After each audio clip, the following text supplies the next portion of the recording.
In front of me is OPPO Reno13 FS 5G, and today I would like to show you how you can turn on and use keyboard Clipboard. Begin by launching your keyboard and clicking on Clipboard at the top of it. Then use this switcher at the top right corner to activate it, and go back by tapping on this arrow at the top left one.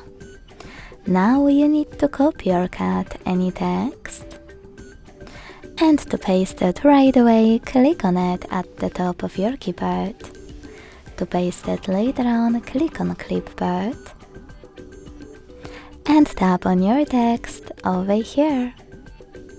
To pin it, hold it and tap on pin icon. You can unpin it the same way. To get rid of it, hold it and tap on pin icon. To disable Clipboard completely, use the same switcher as before.